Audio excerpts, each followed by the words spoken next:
been our philosophy from day one, is making the franchisees profitable, give them a solid business, and in turn, that'll help our franchise system continue to grow and be successful. You wait a minute. You mean that if your franchisees make money, that your brand can grow? That's the craziest thing I've ever heard. No, look, I am happy to share with you guys, that, our franchisees on average over the last 2 years have averaged a 2-year return. I try and simplify it for people. You can make 5% in a money market, or you can make 50% in a day. So which one do you want to do?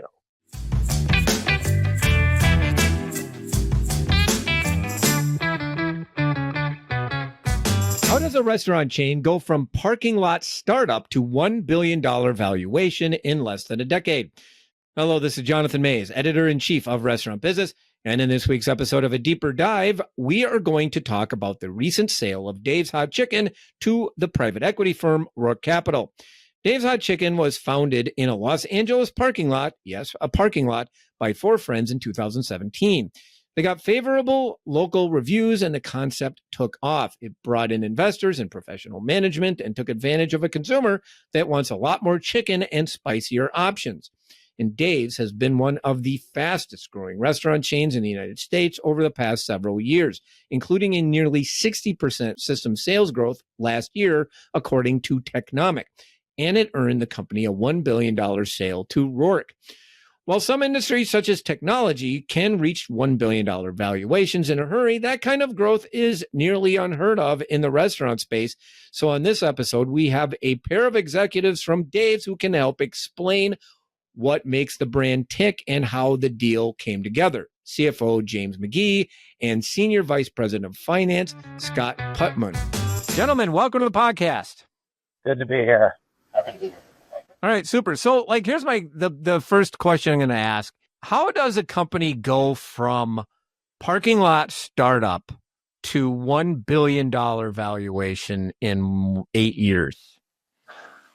I can't confirm the $1 billion valuation, but I can tell you how you get from parking lot to transaction very quickly.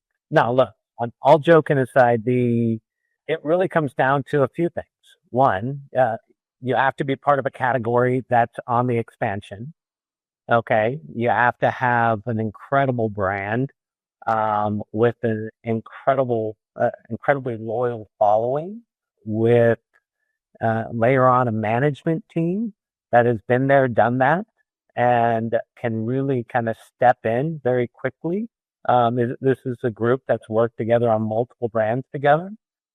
And then, just have a little bit of luck on your side. Sprinkle it with a lot of luck. I would definitely say it starts with the team and a shared vision very early on in the process. And we all started very early with the company. Everybody, was a handful of stores under single digits when we all started here. So a high level of synergy, high level of trust within the team, and a lot of hand-selected people, referrals from one another. And that synergy carried us through the last 6.5 years to get us to this point. All right, cool.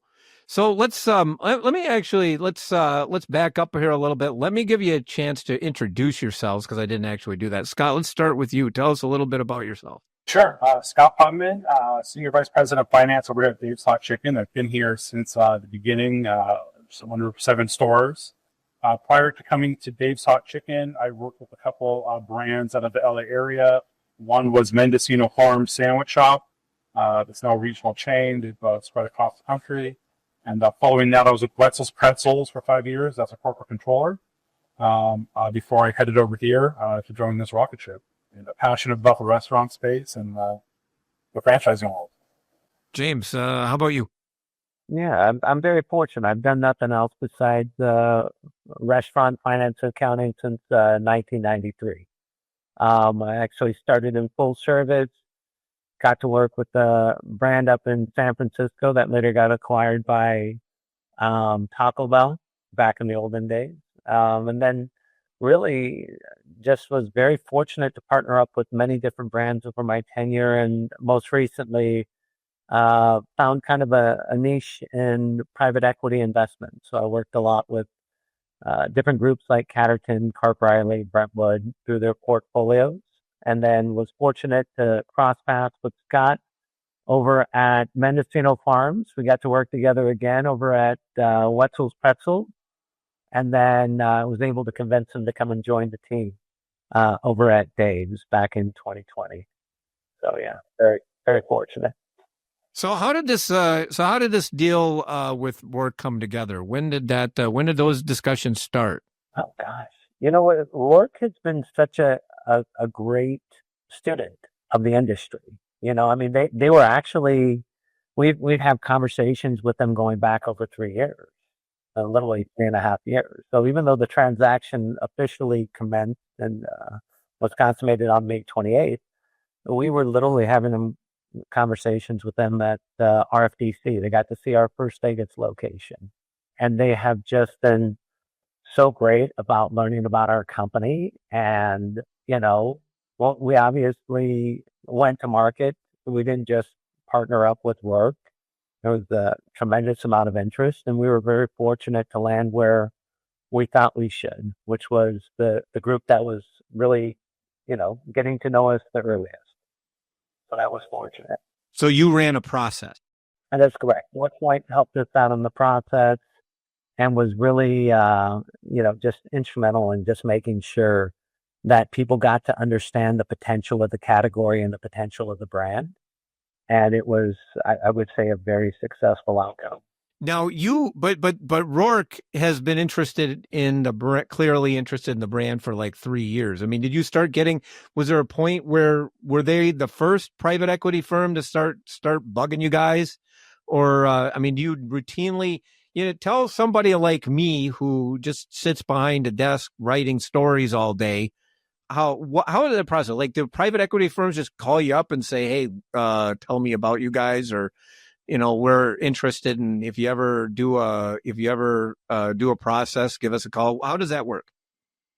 It's a little bit like that. I mean, look, I mean, here's the thing. We've all been in the restaurant industry for a very long period of time, and we've all worked for various private equity groups. Okay. So we do understand that private equity is a part of many restaurant groups' growth cycles. Okay. I mean, all you have to do is Google any brand type ownership and you'll see it's probably private equity owned, or, you know, if not, it may be at some time in the future. And so for Dave's, I don't want to speak on everybody's behalf. We have pre-existing relationships with other private equity groups. We're active in the industry. We're active leaders within the industry. And so there's a natural gravitational pull to that. And, you know, we were very fortunate early on. We had some, I will call it some high profile investors that helped us establish a kind of a footprint in the franchisee community. And that created some initial buzz and interest that I think other brands lacked on that very early stage. But I will tell you that the thing that gets growth started is, one, top line revenue, and two, a four-wall economic model that you know, has a tremendous return for the franchisees. Okay, these franchisees have all the opportunities in the world to invest in different groups. And, you know, we're fortunate over the last, you know, 5 years specifically, they've picked us over their other investments. That's kind of the ethos, how we started the business, John. A lot of it was like recruiting high school sports players for the big leagues early on. The scouts are out there, and these PE groups have acted like scouts, looking for the talent as they kind of mature and get their legs. And it's, you know, they might put their eyes out on multiple, you know, prospects, and hopefully they you know, hurl the one that takes us to the finish line. But to Jim's point, for all economics, that's been our philosophy from day one, is making the franchisees profitable, give them a solid business, and in turn, that will help our franchise system continue to grow and be successful. You wait a minute. You mean that if your franchisees make money, that your brand can grow? That's the craziest thing I've ever heard. Yeah. No, look, I am happy to share with you guys, you know, that, I mean, our franchisees on average over the last 2 years have averaged a 2-year return. So I try and simplify it for people. You can make 5% in a money market, or you can make 50% in a day. So which one do you want to do? and it's been spectacular, right? I mean, there's just that, and this is unique. It actually started at Wetzel's Pretzels, so we can't take credit for it here. But the majority of our management team are franchisees as well. Okay, I mean, yeah, I mean Scott and I are franchisees together with two other partners. We have 3 locations open. We have our 4th location opening soon. Soon meaning next month. It's already done through construction.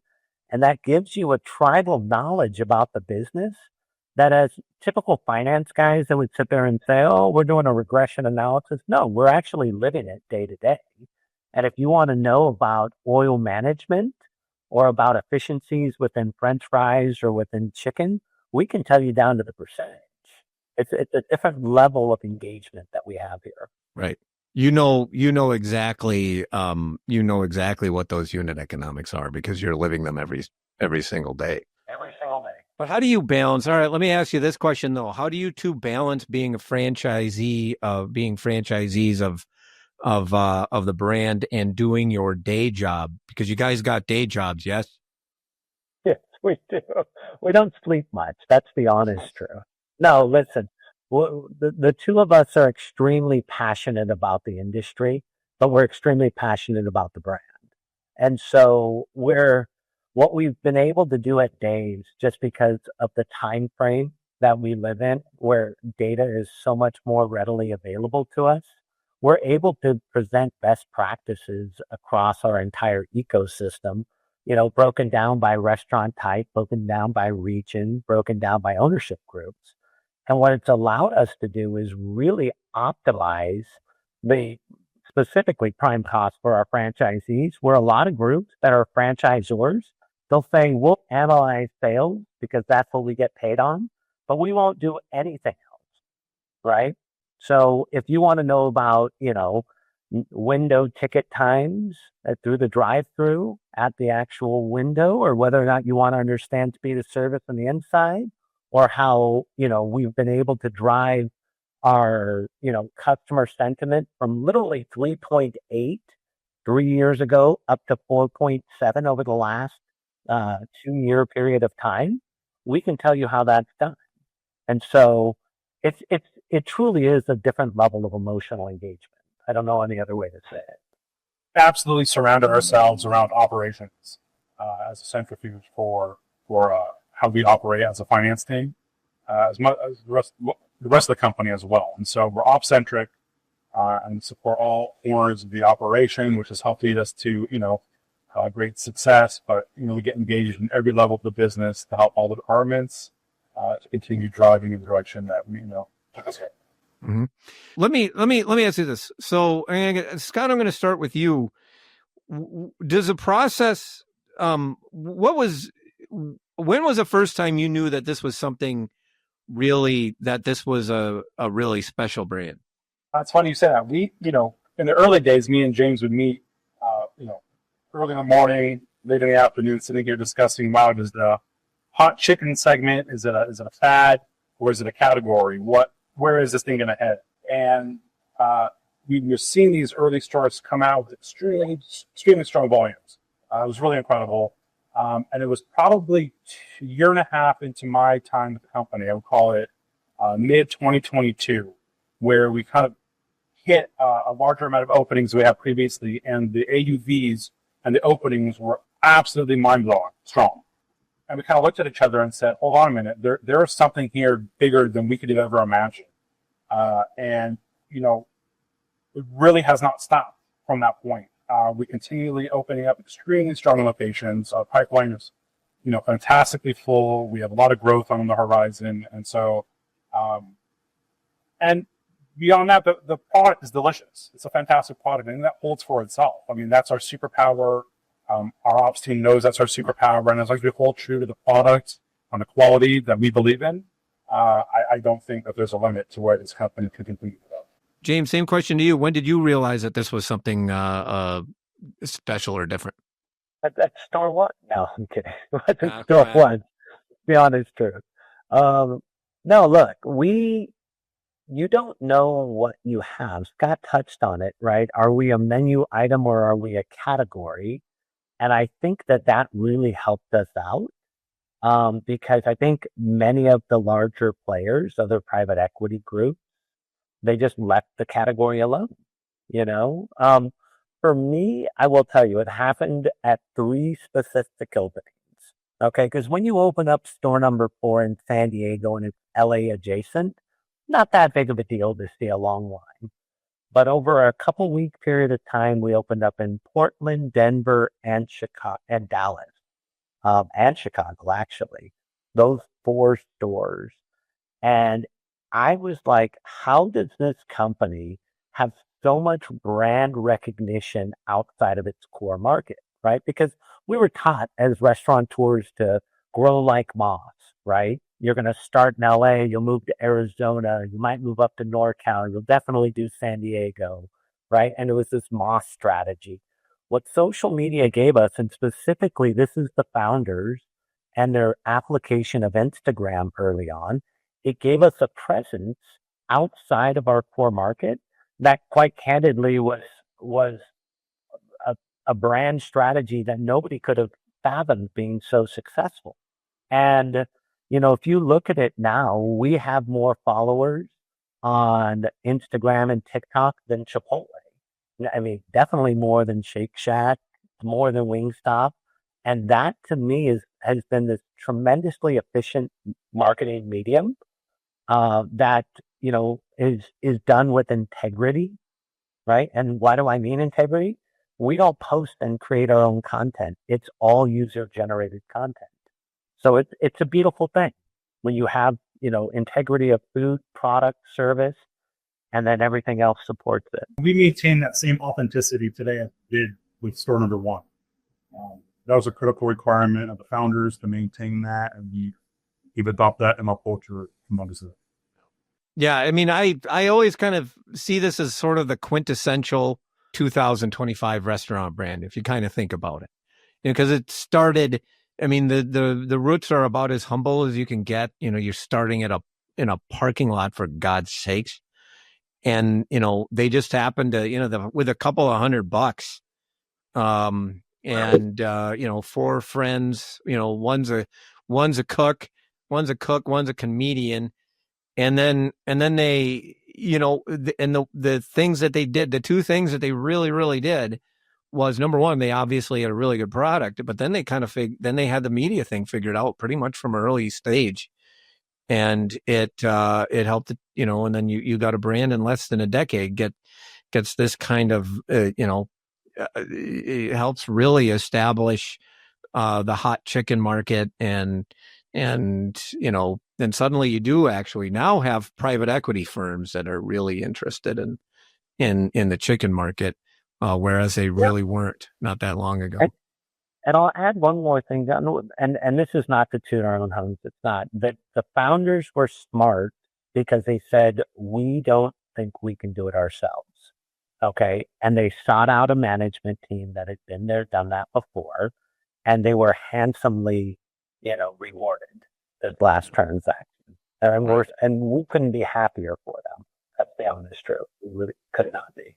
Yeah. It's rare the founder that can actually guide a restaurant chain well into the future. I mean, guys like Peter Cankro are rare as hell. It's just not those, and that's fine. I mean, they're just like 2 very different skill sets. And even Peter Cankro, by the way, has operations experts in his who do really good job operating the day to day. So, but in any event, so let's shift focus a little. I want to talk about the deal now. When was the plan always to get to this particular point, and so how long does that preparation start then?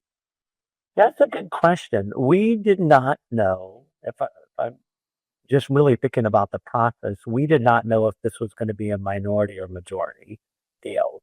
But more important than minority versus majority, once you decide that you're going to bring on a financial partner, finding that cultural match was it. I mean, I can tell you the 5 groups that went into deep diligence on us, it really came down to 2 at the end that were a cultural fit. And, quite candidly, we probably would have been happy with either of them. At the end of the day, like I said earlier, Roark did such a fabulous job of learning about our company, learning about our culture, that the end result was very obvious of who we were going to go with. So, let me ask you this one, Scott. How do you know when the right time to go to market is? So, like, was there a point at which you said, "All right, right now the market is really favorable. Well, let's jump in." How do you know? I don't think you ever fully know probably when the right time to go to market is. I think it's a big decision, and there's a lot of stakeholders here that take part of that decision process. I think looking at the founders, and kind of the journey they've gone through, I think it was the right time for them to take some chips off the table off this, at this juncture in the life cycle of the business, and it made sense. And so I think that was part of the drive, where we knew that you have a lot more potential in the business to keep growing when, partnering with a group like Roark and having that opportunity, the relationship to take us to the next stage of the business was perfectly timed, in our opinion. And it all comes together organically. I don't know if we specifically said move right now. It just, the stars kind of aligned on all fronts on this one for us, and we're running it. Now, I'll add one more piece to it, John. Just like any other valuation, right? Everything's got to be aligned. You got to have the pipeline ready, right, for the next several years of growth. We were fortunate. We had a pipeline that had 75% of it left.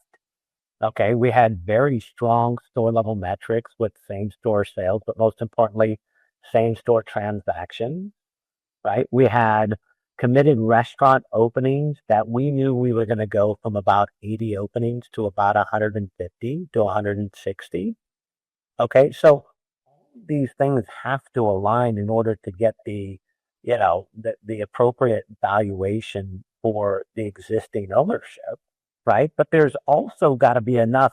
It's like any other transaction. There's got to be enough meat on the bone so that the investor is going to get their return. And if you're not looking at it from both standpoints, you're kidding yourself, okay? And you're either going to have way too high of expectations or have no idea what the company's truly worth.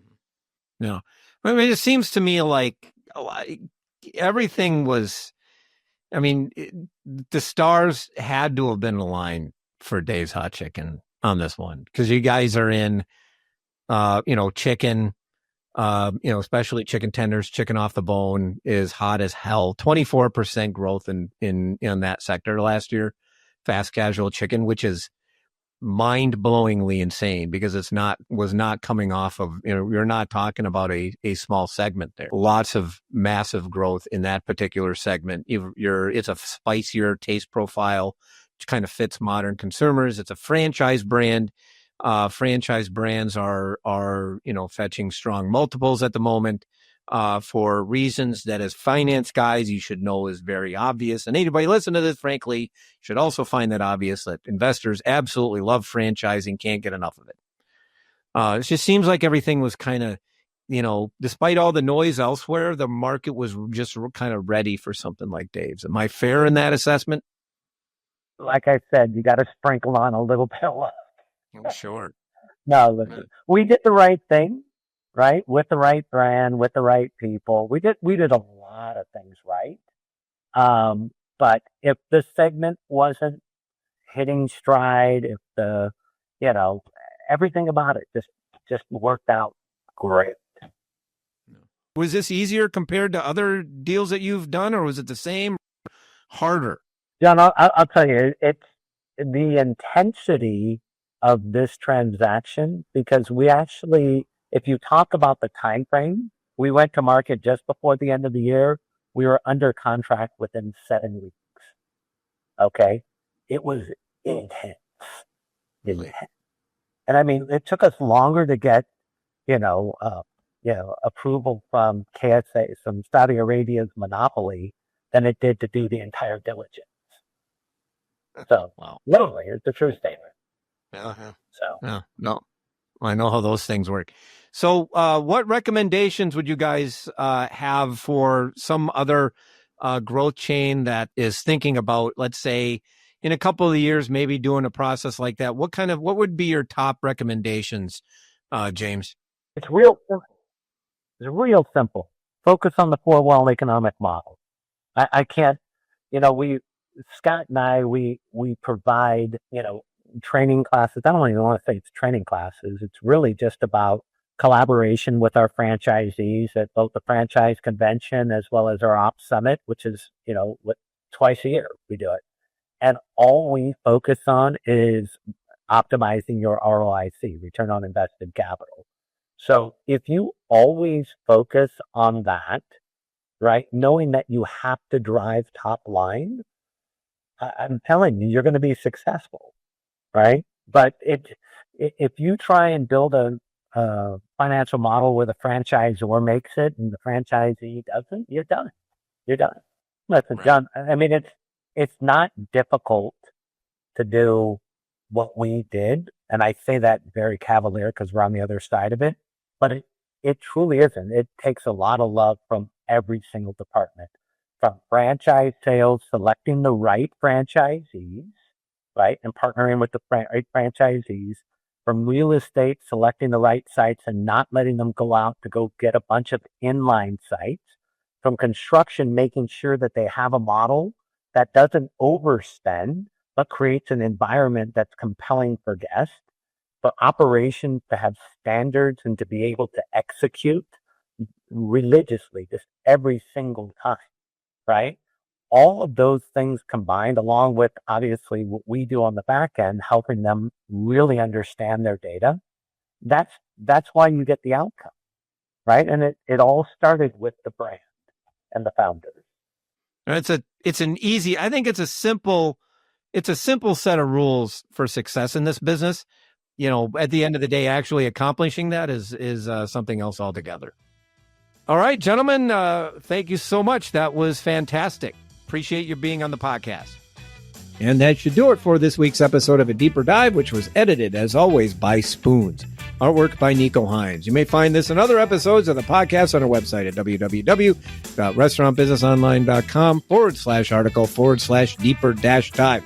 But by all means, subscribe on Apple Podcasts or Spotify. I'm Jonathan Mays, your host, podcast producer, and the editor-in-chief of Restaurant Business. Thank you for listening.